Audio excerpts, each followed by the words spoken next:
Começa agora o programa Transição, a visão espírita para um novo tempo. O tema do programa de hoje é a influência dos espíritos em nossas vidas.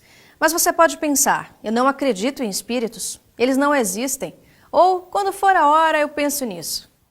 O que muita gente não sabe é que os espíritos desencarnados, ou seja, aqueles que não habitam um corpo físico no momento, também podem estar entre nós e nos influenciar.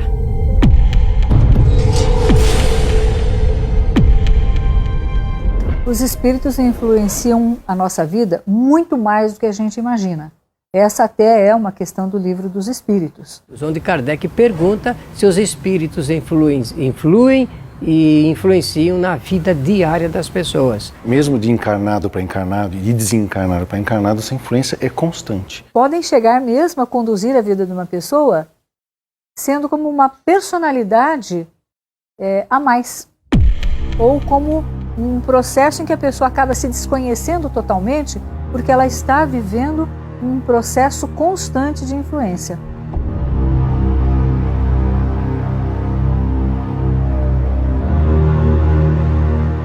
Esta interação existe porque existe uma afinidade entre nós e eles.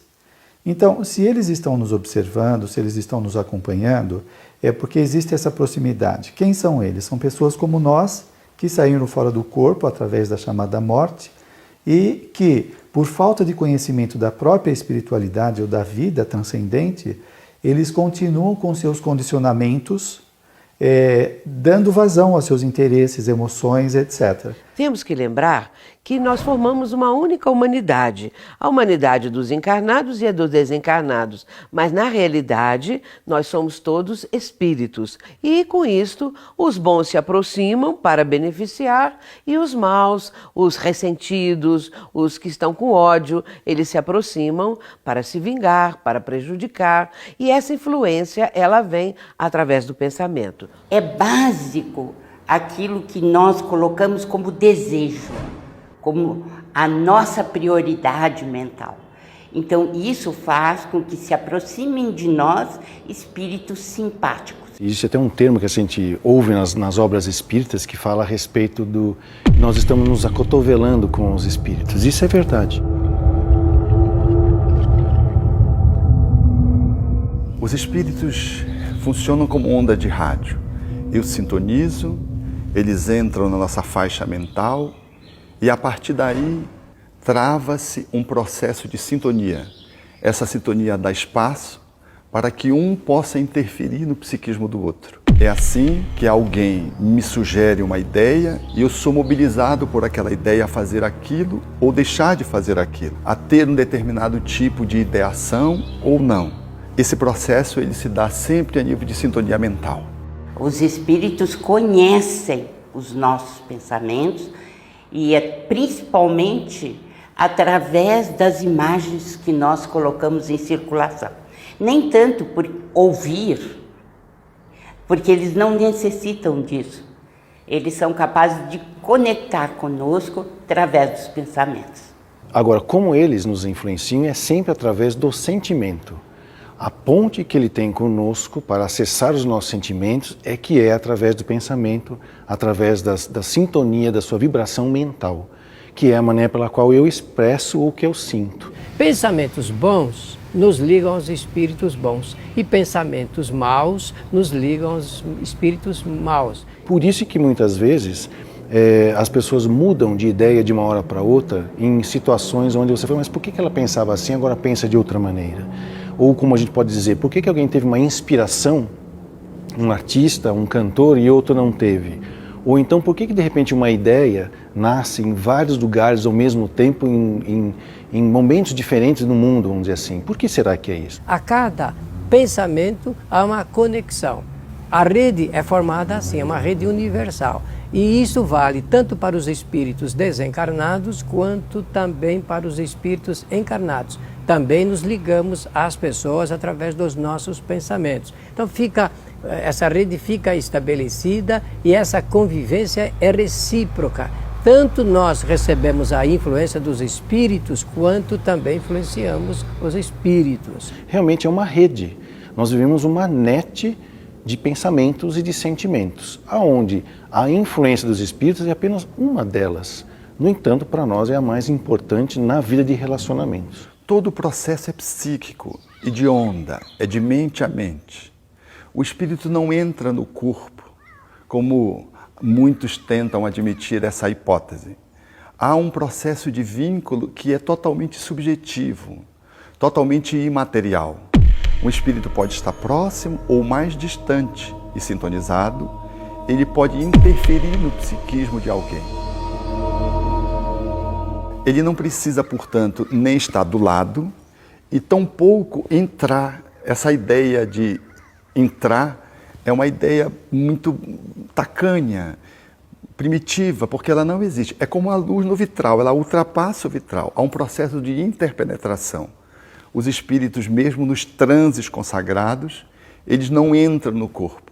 Eles muitas vezes se justapõem e se valem do processo da sintonia para mobilizar os equipamentos cerebrais para poder fazer um transe de natureza mediúnica ostensivo. Mas a influência sutil se dá à distância, mais próximo, mais distante. E assim eles dão uns inputs, dão umas motivações, dão umas ideias. E às vezes você cede ou não. As escolhas são nossas e é muito importante saber disso. Eles apenas conectam conosco num processo de sintonia. Então, os pensamentos de ódio geram outros pensamentos de ódio, assim como os do amor atraem espíritos que já estão nessa faixa amorosa. Por quê? Porque o nosso pensamento, ele tem uma característica básica, fundamental. Ele induz, ele tem o que nós chamamos de indução mental. Nós podemos induzir no outro o que nós pensamos. Então, o primeiro impulso é nosso. As escolhas são nossas. E nós produzimos esses pensamentos e induzimos o outro.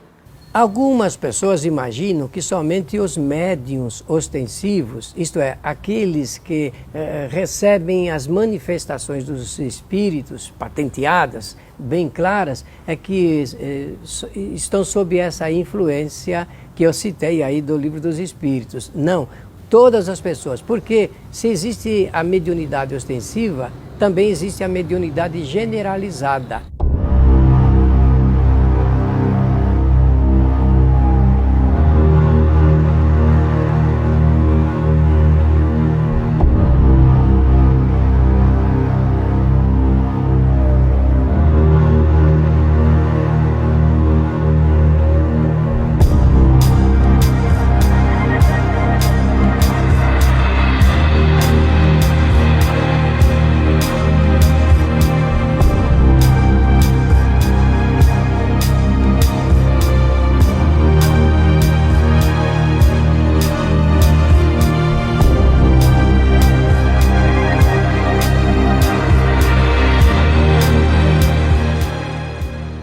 No próximo bloco, vamos saber mais sobre essa fascinante rede mental que conecta a todos, encarnados e desencarnados. Nós também somos capazes de influenciar os espíritos? E mais, o pensamento é tão poderoso a ponto de, mesmo entre os vivos, podermos nos conectar mentalmente? Voltamos já.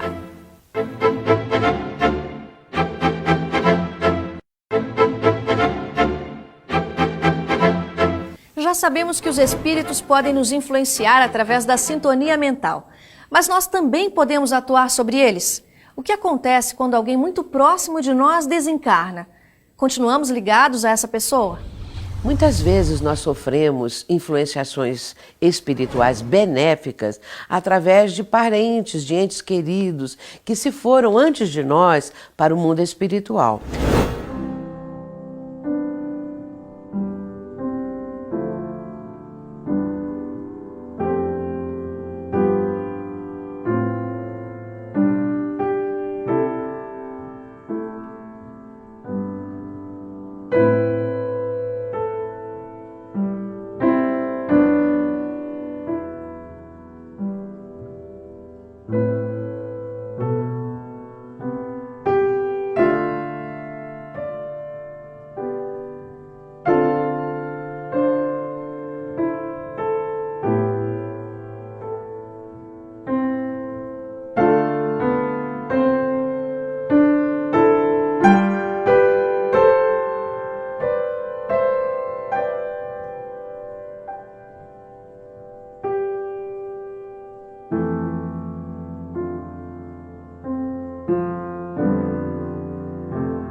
essas pessoas que foram antes de nós e que nos amavam, que nos ajudavam, que simpatizavam conosco, elas continuam da mesma maneira, querendo o bem, querendo o nosso progresso espiritual, portanto se aproximam de nós.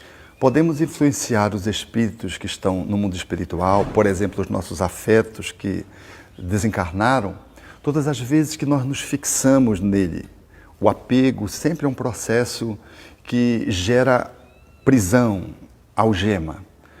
Em nome do amor, muitas vezes, que se manifesta mais como um apego do que propriamente como um amor que liberta, às vezes não deixamos um filho seguir adiante. E sentindo a ausência da perda daquele que se ausenta da nossa convivência física, nós apelamos, evocamos e fixamos aquela sustentação de evocação, segurando muitas vezes um ente querido que às vezes não tem títulos evolutivos, não tem evolução para se desprender de nós. Muitos, o Espiritismo é claro nisso, nem perceberam ainda que estão desencarnados.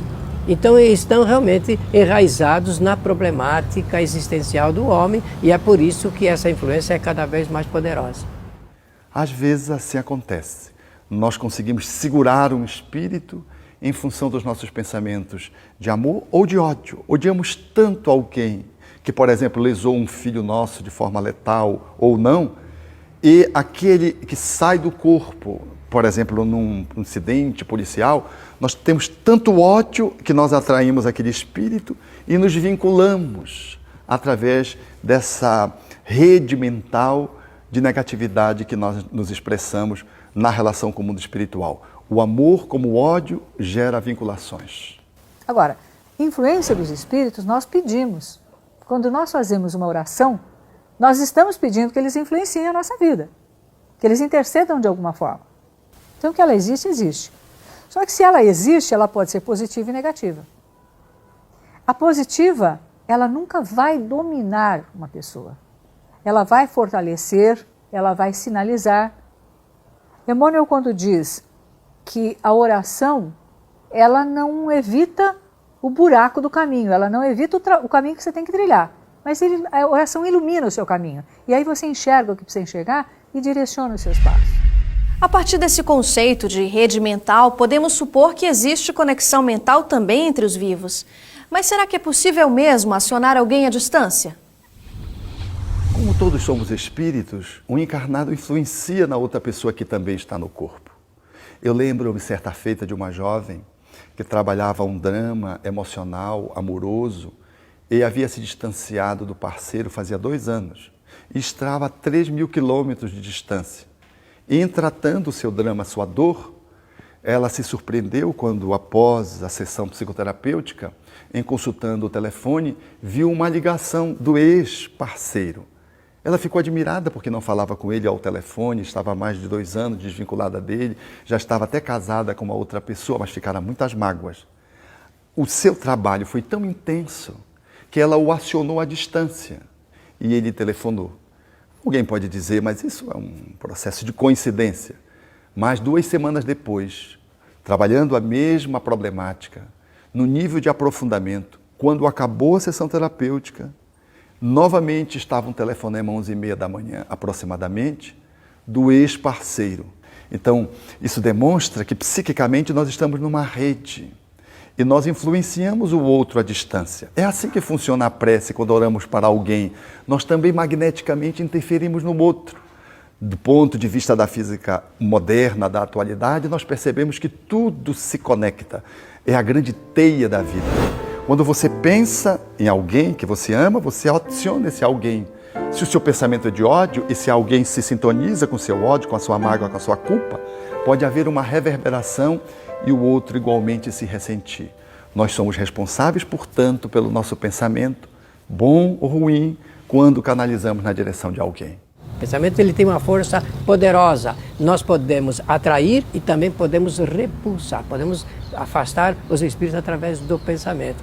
E se não tomarmos cuidado, se a pessoa não toma cuidado, o espírito participa tanto que ele chega, por processo de sugestão, a interferir na vida e a pessoa acaba, muitas pessoas sentem doenças que são promovidas pela ação dos espíritos, pela sugestão dos espíritos. Lembro-me certa feita quando uma jovem trabalhava uma questão de natureza emocional cuja causa estava na gestação que a gerou, portanto, no transe em que ela viveu intrauterino quando estava no ventre da sua mãe.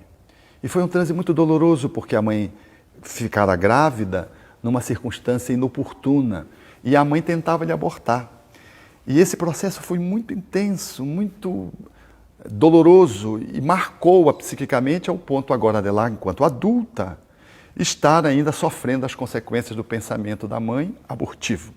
Justo naquele horário entre 6h30 e 7h30 da noite, quando ela fez o transe, a mãe começou a passar mal com cólicas uterinas, guardando a perfeita sintonia quando ela fazia um transe de natureza regressiva para a vida intrauterina.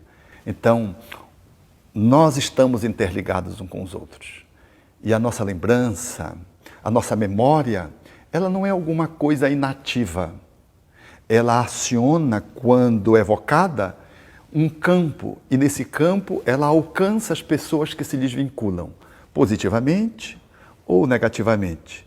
E impacta não só o psiquismo da pessoa lembrada, mas como tem repercussões de natureza fisiológica, às vezes trazendo sintomas perceptíveis, não obstante, do ponto de vista físico, a pessoa não apresente nenhuma alteração patológica.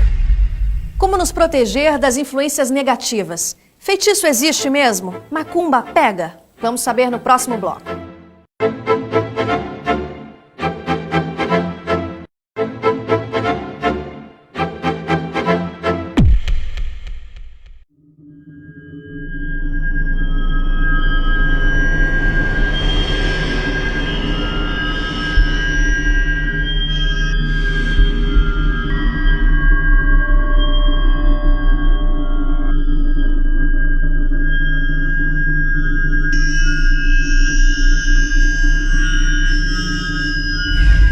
Existem muitas dúvidas sobre o poder dos feitiços, dos trabalhos encomendados a espíritos, as famosas macumbas, mas isso existe de verdade e pode nos prejudicar?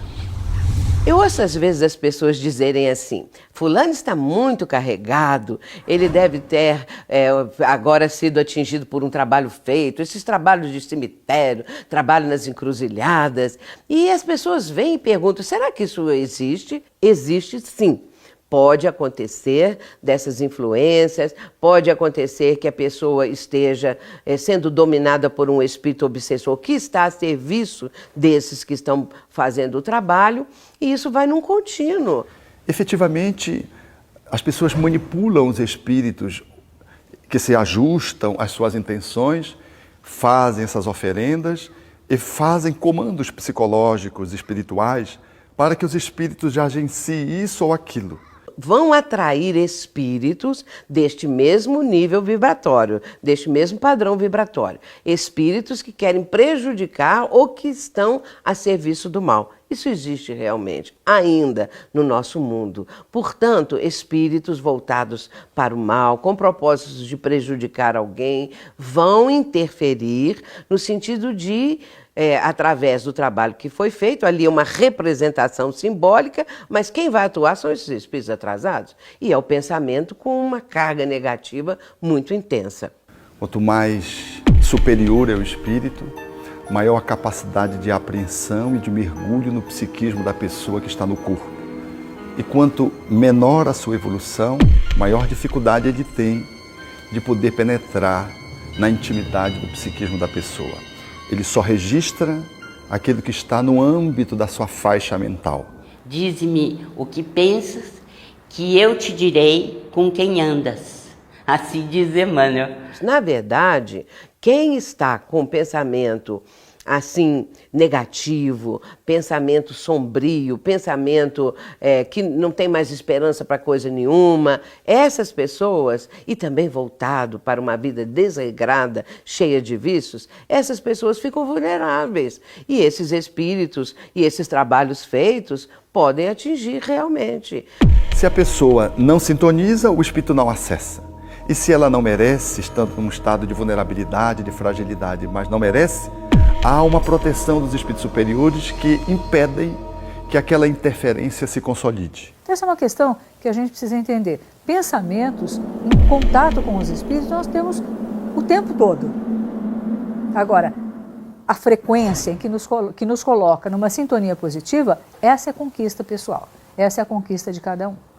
Se nós conseguirmos nos equilibrar numa determinada frequência, nós teremos os espíritos compatíveis e sintônicos com aquela frequência. Mas nós não devemos temer. Devemos sim recear o mal que nós carregamos.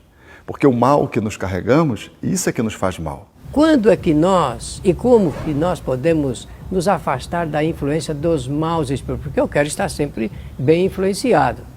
Então, mas eu quero afastar a influência dos maus espíritos. A doutrina espírita esclarece, explica, orienta e sugere que melhoremos a qualidade dos nossos pensamentos. Melhorando a qualidade do pensamento, eu posso melhorar a qualidade da influência espiritual. E quando eu mudo essa sintonia, eu começo a ter um comportamento mais ético, a acreditar mais na vida, a ter interesses mais elevados, não quer dizer que eu vou me alienar da sociedade, mas ter interesses mais afinados com o meu processo de crescimento. Portanto, é preciso que a pessoa faça o bem, cultive a prece, tenha uma vida regrada, com disciplina, buscando a solidariedade e o amor ao próximo. E principalmente de ação no bem. Porque, é claro, é importante meditar, orar, é importante a gente ler, a gente ter lições boas para meditar. No entanto, os nossos gestos, as nossas ações no bem, elas como que produzem uma couraça, produzem para nós um abrigo, onde nós ficamos mais protegidos de receber essas vibrações. Mas é claro que elas virão, porque o pensamento tem uma força muito grande. Então, esses pensamentos negativos podem vir até nós. E, em geral, vêm. No entanto, nós temos que neutralizar. Temos a possibilidade de perceber a diferenciação do nosso pensamento do outro. Às vezes é muito difícil, mas é possível. Quando nós nos autoconhecemos, nós somos capazes de perceber que aquela ideia não nos pertence ou não nos é habitual, comum. Por exemplo, uma pessoa que não bebe tem um impulso para ir ao bar beber. Ela está sob uma forte sugestão espiritual e ela se admira daquele pensamento que não lhe é comum. Ou então de aplicar uma atitude cruel em sendo uma pessoa pacata, habitualmente pacífica. Ela percebe que aquele pensamento vem de fora, que não lhe pertence. É o autoconhecimento. E verificarmos quais são as nossas produções mentais? No que nós estamos interessados? Quais são as coisas que buscamos? Quais as ações que fazemos? Se nós formos sinceros, honestos, leais conosco mesmos, nós descobriremos onde está o foco para o qual os espíritos malévolos se sentem atraídos. Quando nós conhecemos e estudamos a doutrina espírita, nós vamos aprendendo ao longo do tempo a identificar quando os espíritos que estão nos acompanhando são bons ou não são bons. Se desejarem ir à casa espírita, com muito prazer serão recebidos, mas a casa espírita poderá oferecer também outros importantes elementos de segurança para a criatura humana, quais sejam a fluidoterapia, o passe, a água fluidificada e as palestras que são normalmente dadas nos centros espíritas e que visam a espiritualização do homem. Todas as atividades e tratamentos oferecidos em centros espíritas são gratuitos e abertos à população. Convidamos você a conhecer um deles e participar dos atendimentos oferecidos. Em nosso site www.programatransição.tv.br você poderá rever este programa e assistir a todos os programas anteriores. Até mais!